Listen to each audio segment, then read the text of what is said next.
World war 3 நடக்க போகுது அப்படின்ற மாதிரி சமூக வலைதளங்கள்ல நிறைய பேர் சொல்லிட்டு இருக்காங்க. ஈரானுடைய லீடரை வந்து இப்ப அமெரிக்கா கொன்றுச்சு அப்படின்ற காரணத்தினால வந்து இது ஒரு மிகப்பெரிய போராக மாறும் அப்படின்ற மாதிரிலாம் நிறைய பார்க்க முடியுது. ஈரானை பொறுத்த வரைக்கும் அதிகமாக அவங்களால என்ன பண்ண முடியும்னு பாத்தீங்கன்னா மிடில் ஈஸ்ட்ல உள்ள யூஎஸ் பேசஸ் தாக்க முடியும். அதை அவங்க ஆல்ரெடி பண்ணிட்டாங்க.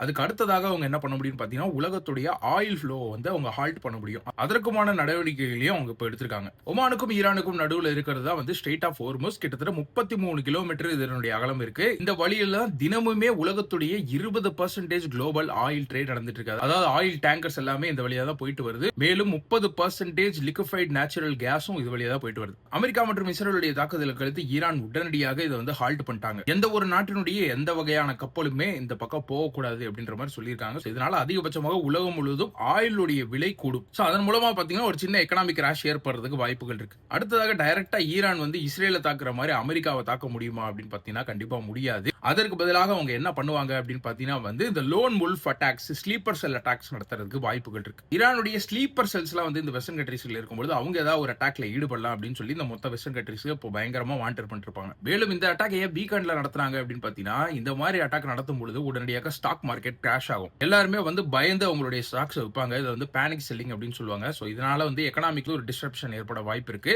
ஆனா இந்த மாதிரி வீக்கெண்ட்ல வந்து ஸ்டாக் மார்க்கெட் எல்லாமே வந்து க்ளோஸ்ல இருக்கும். சோ இப்ப நடத்துறது மூலியமாக உடனே எந்த ஒரு சேஞ்சஸ் இல்லனாலுமே மண்டே இந்த ஸ்டாக் மார்க்கெட் ஓபன் பண்ணும் பொழுது அதுல வந்து சில சரிவுகள் இருக்கலாம். ஸ்டாக் மார்க்கெட்ல இன்வெஸ்ட் பண்ணி வாங்குறவங்களுக்கு வந்து எனக்கு தெரிஞ்சு அதுதான் ஒரு நல்ல டைமா இருக்கும் அப்படின்னு நான் நினைக்கிறேன்.